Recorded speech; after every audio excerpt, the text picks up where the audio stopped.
Hi, we're back with the mind's eye.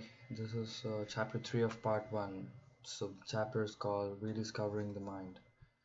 Now we're gonna start, but before that I'll get this sweet whiz for you.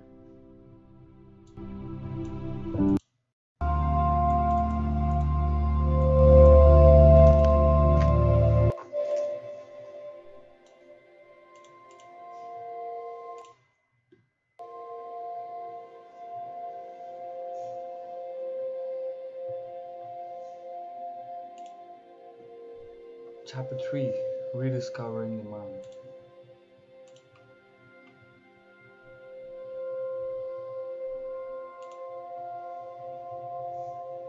Something peculiar has been going on in science for the past 100 years or so.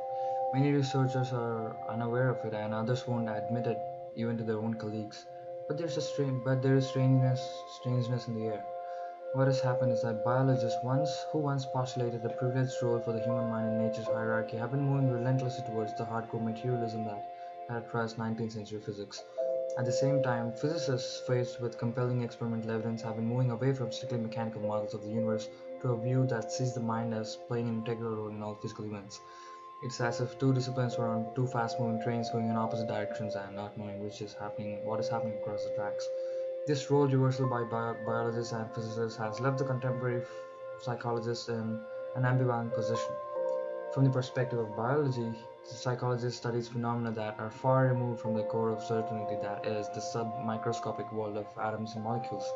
From the perspective of physics, the psychologist deals with the mind, an undefined primitive that seems at once essential and impenetrable. Clearly, both views embody some measure of truth, and a resolution of the problem is essential to deepening and extending the foundations of behavioral science. The study of life at all levels, from the social to molecular level, has rediscovered the mind. Now, uh, the study of life at all levels, from the social to molecular behavior, has in modern times relied on reductionism as the chief explanatory concept. This approach to knowledge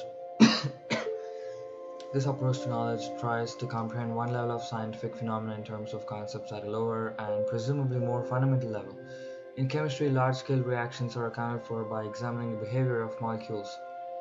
Similarly, why am I reading? Similarly, physiologists study the activity of living cells in terms of processes carried out by organelles and other subcellular entities. In uh, in In geology, the formations and properties of minerals are described using the features of the constituent crystals. The essence of these cases is seeking explanation in underlying structures and activities. Reductionism at the psychological level is exemplified by the viewpoint in Carl Sagan's best-selling book, The Dragons of Eden.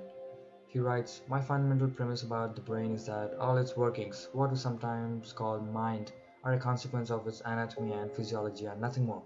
As a further demonstration of this trend of thought, we note that Sagan's glossary does not contain the words mind, consciousness, perception, awareness, or thought, but rather deals with entries such as synapse, lobotomy, proteins, and electrodes. Such attempts to reduce human behavior to its biological basis have a long history, beginning with early Darwinians and their contemporaries working in physiological psychology. Before the 19th century, the mind-body duality, which was central to Descartes' philosophy, had tended to place the human mind outside of the domain of biology. Then the stress that the evolutionists placed on our apeness made us subject to biological study by methods appropriate to non-human primates and by extension to other animals. The Pavlovian school reinforced that theme and became a cornerstone of many behavioral study theories. While no general agreement has emerged among psychologists as to how far reductionism should be carried, most will readily concede that our actions have hormonal, neurological, and physiological components. Although Carl Sagan, although Sagan, I don't know, has this been inverted or what?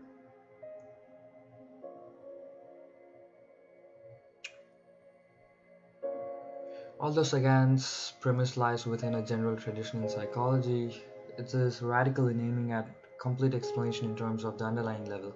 This goal I take to be the thrust of his phrase and nothing more. At the time, various schools of psychology were attempting to reduce their science to biology. Other life scientists were also looking for more basic levels of explanation. Their outlook can be seen in the writings of a popular spokesman of molecular biology, Francis Crick. In his book Of Molecules and Men, a contemporary attack on vitalism, the doctrine that biology needs to be explained in terms of life forces lying outside the domain of physics, Crick states, the ultimate aim of the modern movement in biology is, in fact, to explain all biology in terms of physics and chemistry. He goes on to say that by physics and chemistry he refers to the atomic level where our knowledge is secure. By use of italicized all, he expresses the position of radical reductionism that has been the dominant viewpoint among an entire generation of biochemists and molecular biologists. If we now combine psychological and biological reductionism and assume they're going to overlap, we end up with a sequence of explanation going from mind to anatomy to physiology to cell physiology to molecular biology to atomic physics. All this knowledge is assumed to rest on a firm bedrock of understanding the laws of quantum physics, the newest and most complete theory of atomic structures and processes. Within this context, psychology becomes a branch of physics, a result that may cause some unease among both groups of professionals. This attempt to explain everything about human beings in terms of the first principles of physical science is not a new idea and had reached a definitive position in the views of the mid-19th century European physiologists. A representative of that school, Emile Du Bois-Reymond, set forth his extreme opinions in the introduction to an 1848 book on animal electricity. He wrote that, if our methods only were sufficient, an analytical mechanics of general life processes would be possible and fundamentally would reach even to the problem of the freedom of the will. There's a certain hubris in the words of these early savants that was picked up by Thomas Huxley and his colleagues in the defense of Darwinism and even today echoes in the theories of modern reductionists who would move from the mind to the first principles of atomic physics. It's most clearly seen at present in the writings of the sociobiologists whose arguments animate the contemporary intellectual scene. In any case, Du Bois-Reymond's views are consistent with modern radical reductionists except that quantum mechanics has now replaced Newtonian mechanics as underlying discipline. During the period in which psychologists and biologists were steadily moving towards reducing their disciplines to the physical sciences, they were largely unaware of the perspectives emerging from physics that cast an entirely new light on their understanding. And I just don't feel it today, and this is not that interesting, this chapter, I don't know why. Toward the close of the last century, physics presented a very ordered picture of the world in which events unfolded in characteristic regular ways, following Newton's equations in mechanics and Maxwell's in electricity. These processes moved inexorably independent of the scientist who was simply a spectator. Many physicists consider their subject as essentially complete. Starting with the introduction of the theory of relativity by Albert Einstein in 1905, this neat picture was unceremoniously upset. The new theory postulated that observers in different systems moving with respect to each other would perceive the world differently. The observer thus became involved in establishing physical reality. The scientist was losing the spectator's role and becoming an active participant in the system and the study. With the development of quantum mechanics, the role of the observer became an even more central part of physical theory and essential component in defining an event. The mind of the observer emerged as a necessary element in the structure of the theory. The implications of the development paradigm greatly surprised early quantum physicists and led them to study epistemology and the philosophy of science.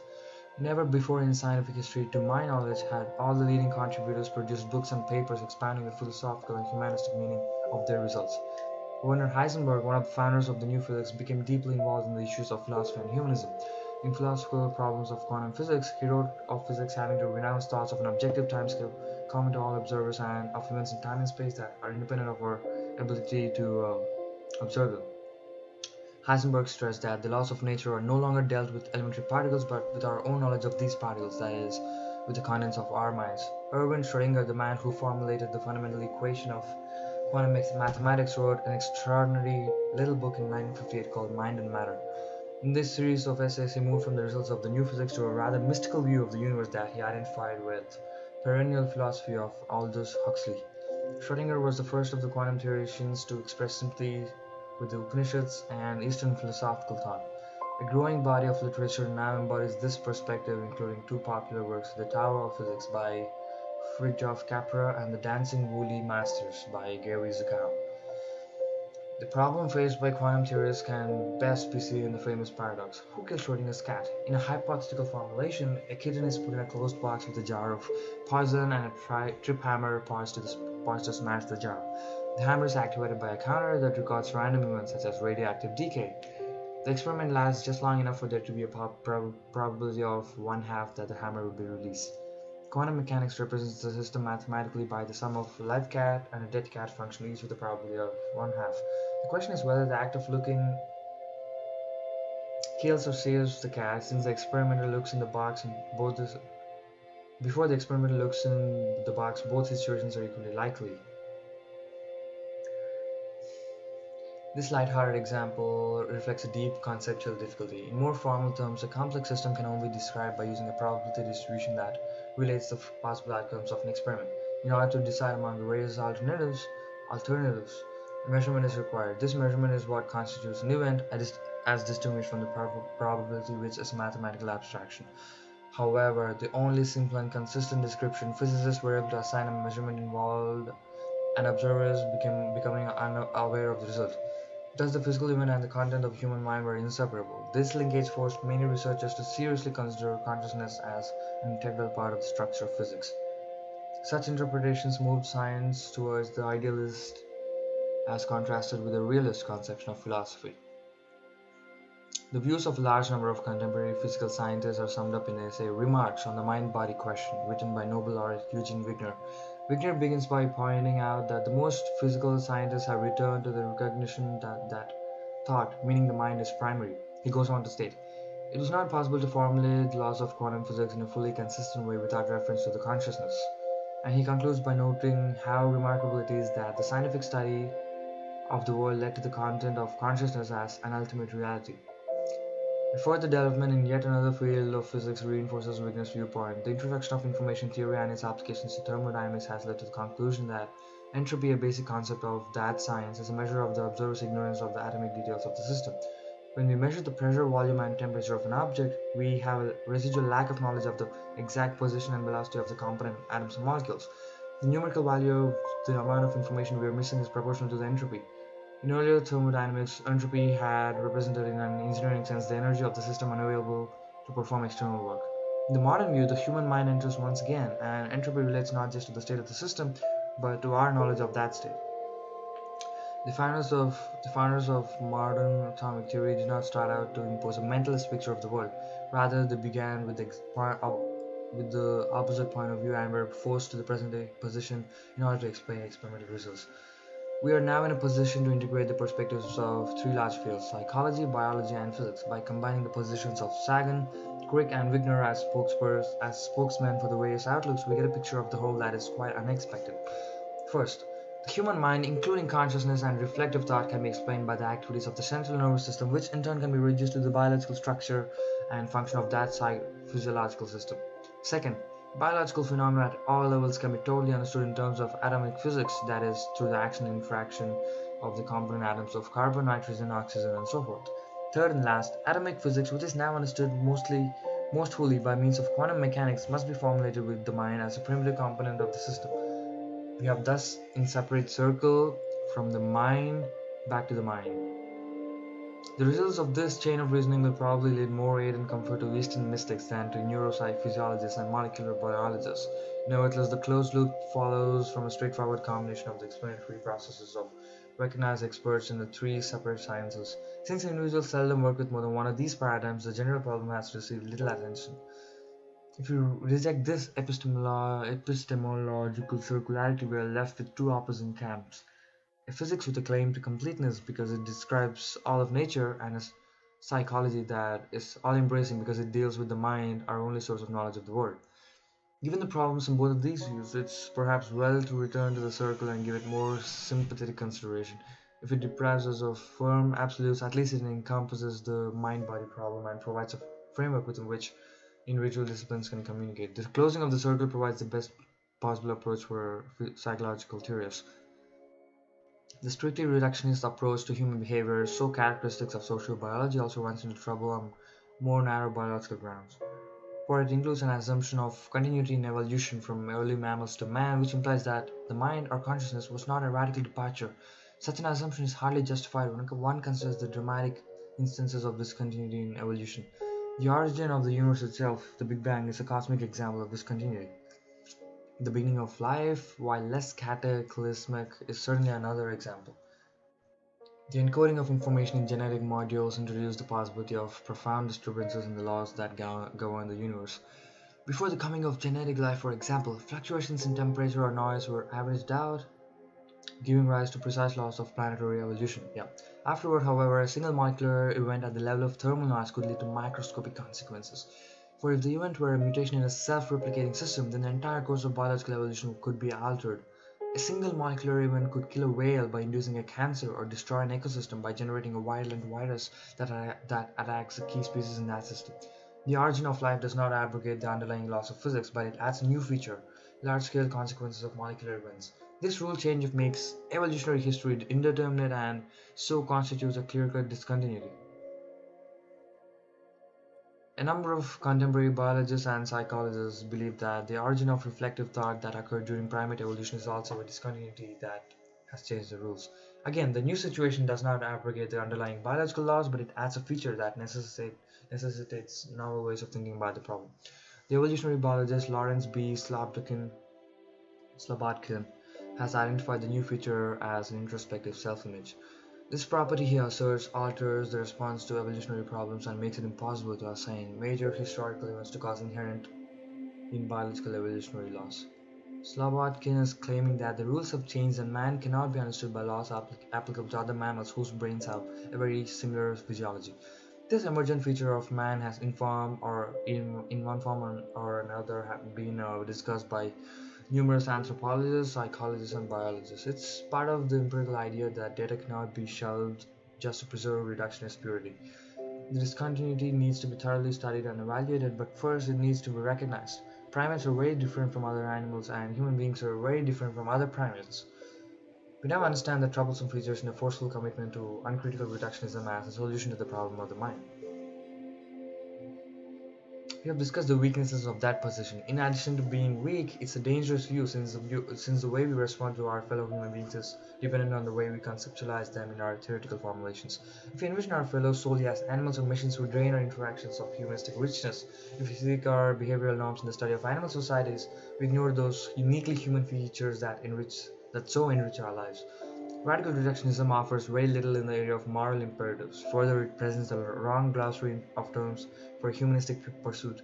The scientific community has made notable progress in understanding the brain, and I share the enthusiasm for neurobiology that characterizes modern-day research. Nevertheless, we should be reluctant to let that elan generate statements that go beyond science and lock us into philosophical positions that impoverish our humanity by denying the most intriguing aspect of our species. To underrate the significance of the appearance and character of reflective thought is a high price to pay in order to honor the liberation of science from theology by our reductionist predecessors several generations back. The human psyche is part of the observed data of science. We can retain it and still be good empirical biologists. By Harold J. Marwitz. Oh gosh, there's still a lot. Oh, I thought this was almost over. Ah boy, was I wrong. There's still a lot to go.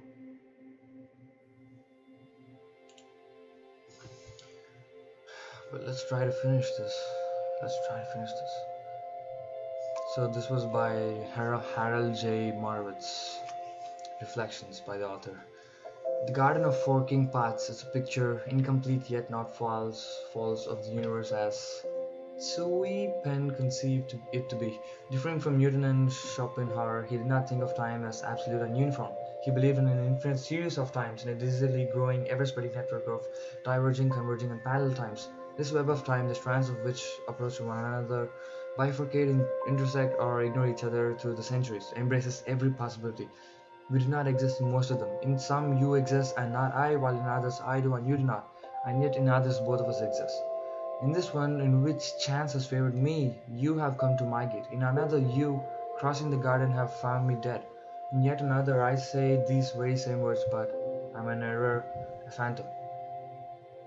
Jorge Luis Borges, The Garden of Forking Paths.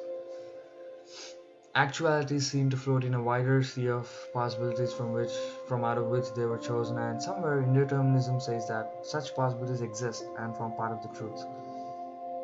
William James. So now the reflection start, I guess. It's an attractive notion that the mysteries of quantum physics and the mysteries of consciousness are somehow one. The epistemological loop that Moravitz describes has just about the proper amounts of hard science, beauty, weirdness, and mysticism to sound right. However, it's an idea that in many ways opposes an important theme of this book, which is that non-quantum mechanical computational models of mind are possible in principle. But right or wrong, and it's too early to say, the ideas that Moravitz presents are worth thinking about. For certainly, there is certainly no question that the problem of the interaction of subjective and objective viewpoints is a conceptual difficulty at the heart of the quantum mechanics. In particular, quantum mechanics, as it is usually cast, accords a privileged casual status to certain systems known as observers without spelling out whether consciousness is a necessary ingredient. To clarify this point, we must present a quick overview of the measurement problem in quantum mechanics, and we will invoke the metaphor of the quantum wave faucet for that purpose. Imagine a faucet with two knobs. Okay, what's a faucet? I don't know what a faucet is. A tap. Facet. Faucet. Faucet. Alright, I didn't know that. What was I reading about? Imagine a faucet. Imagine a faucet with two knobs, hot and cold, each of which you can twist continuously. Water comes streaming out of the faucet, but there's a strange property to this system. The water is always totally hot or totally cold, no in between. Is it? No. These are called, so I think he's asking us to imagine that. These are called the two temperature eigenstates of the water. The only way you can tell which eigenstate the water is in is by sticking your hand in and feeling it. Alright, I get it. Actually, in orthodox quantum mechanics, it's trickier than that. It's the act of putting your hand under the water that throws the water into one or the other eigenstate. Up until that very instance, the water is said to have been in a superposition of states.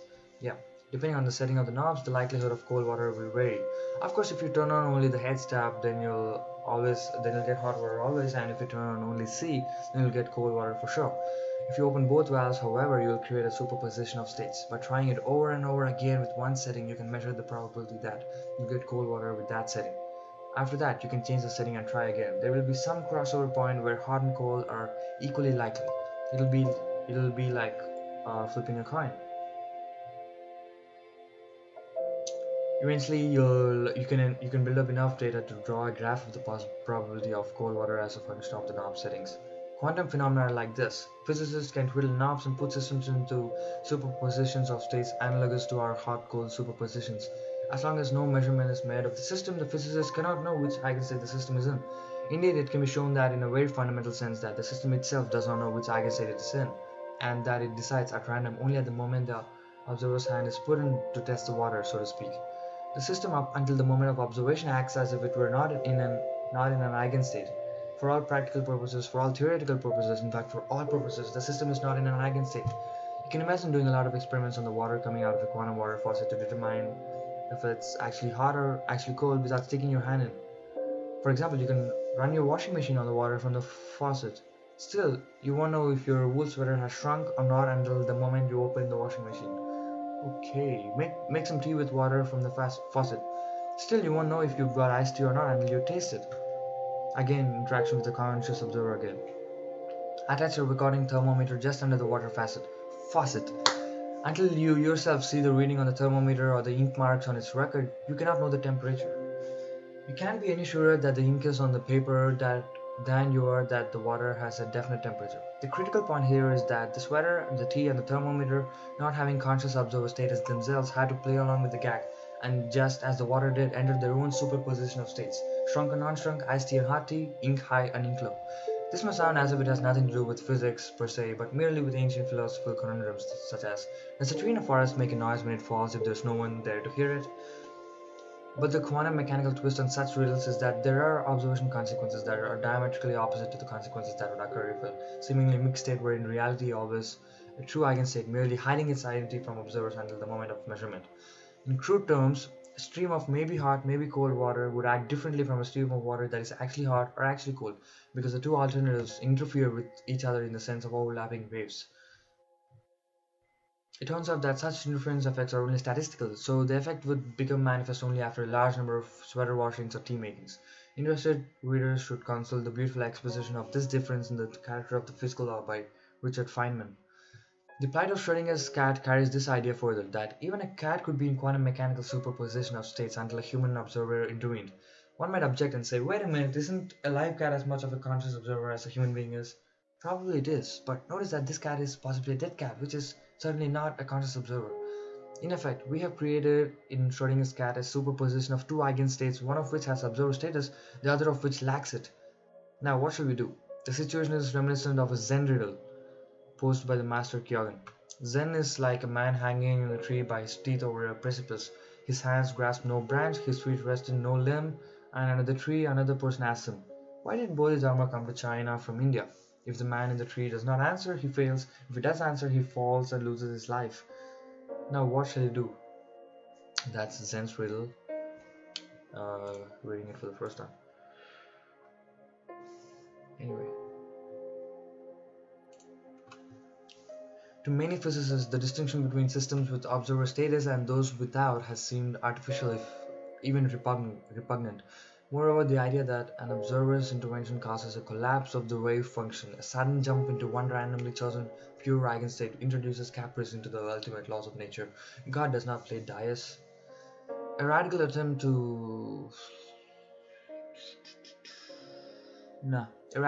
to save both continuity and determinism in quantum mechanics is known as the many worlds interpretation of quantum mechanics, first proposed in 1957 by Hugh Everett III.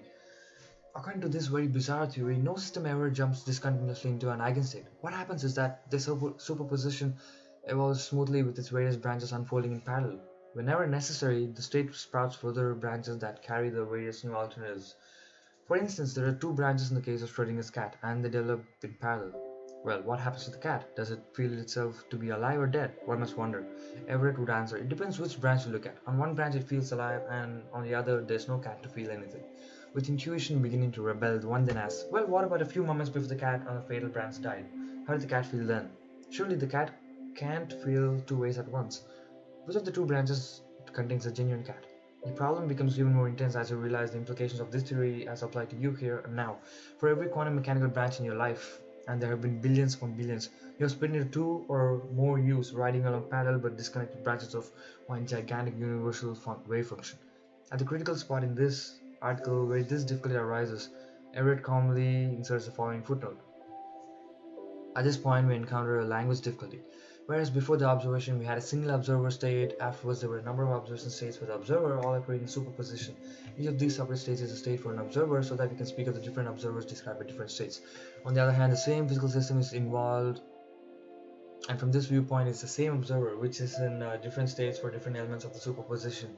In this situation, we shall use the singular when we wish to emphasize that a single physical system is involved, and a plural when we wish to emphasize the different experiences with the separate elements of the superposition.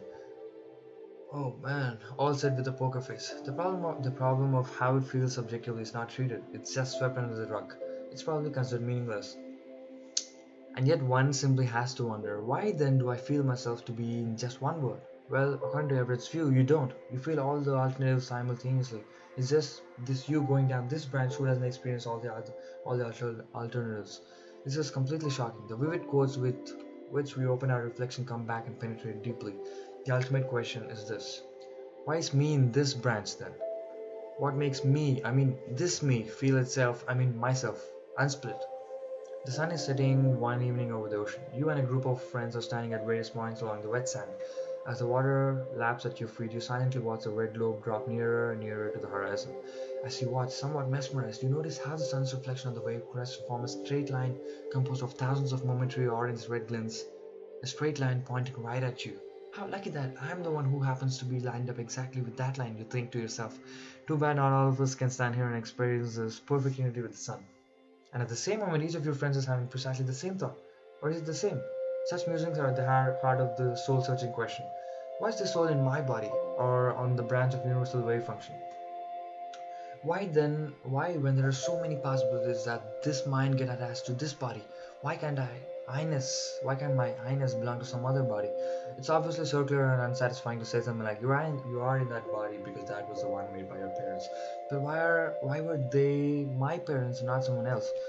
Who would have been my parents if I had been born in Hungary? What if I had been like what would I have been like if I had been someone else? Or if someone else had been me? Or am I someone else? Am I everyone else? Is there only one universal consciousness? Is it an illusion to feel oneself as separate and individual? Is it rather eerie to find these bizarre themes reproduced at the core of what is supposedly our stablest and least erratic science? And yet, in a way, it's not so surprising. There's a clear connection between the imaginary worlds in our minds and the alternate worlds evolving and parallel with the one we experience. The proverbial young man picking apart the daisy and muttering, she loves me now, she loves me, she loves me now, is clearly maintaining in his mind two different worlds based on two different models for his beloved. Or would it be more accurate to say that there's one mental model of his beloved that it's a mental analog of a quantum mechanical superposition of states? And when a novelist simultaneously enters a number of possible ways of extending a story, are the characters not, so to speak metaphorically, in a mental superposition of states? If the novel never gets set to paper, perhaps the split characters can continue to evolve their multiple stories in the author's brain. Furthermore, it would even seem strange to ask which story is the genuine version. All the worlds are equally genuine, and in like manner, there's a world, a branch of the universal wave function in which you didn't make the stupid mistake you now regret so much. Aren't you jealous? But how can you be so jealous of yourself? Besides which, there's another world in which you made even yet stupider mistakes and are jealous of this very you here now in this world. Perhaps one way to think of the universal wave function is as the mind or brain, if you prefer, of the great novelist in the sky god in which all possible branches are being simultaneously entertained. We would be mere subsystems of God's brain, and these versions of us are no more privileged or authentic than our galaxy is the only genuine galaxy. God's brain, conceived in this way, evolves smoothly and deterministically as Einstein always maintained. The physicist Paul Davies, writing on just this topic in his recent book Other Worlds, says, our consciousness weaves a route at random along the ever-branching evolutionary pathway of the cosmos, and so it is we, rather than God, who are playing dice. Yet this leaves unanswered the most fundamental riddle that each of us must ask. Why is my unitary feeling of myself propagating down this random branch rather than some other? What law underlies these random choices that pick out the branch I feel myself racing out? Why does my feeling of myself go along with the other me's as a split off, following other routes? What attaches meanness to the viewpoint of this body evolving down this branch of the universe at this moment in time? The question is so basic that it almost seems to defy clear formulation in words. And the answer does not seem to be forthcoming from quantum mechanics. In fact, this is exactly the collapse of the wave function reappearing at the far end of the rug as it was shoved under by Everett. It turns into a problem of personal identity no less perplexing than the original problem it replaces. One can fall even more deeply into the pit of paradox when one realizes that there are branches of this one gigantically branching universal wave function on which there is no evidence for quantum mechanics whatsoever. Branches on which there is no Everett or many worlds interpretation of quantum mechanics. There are branches on which this entire reflection are entirely written exactly as you see here, except that ended with a different Flutzpach. Oh man. This book is defying all my expectations.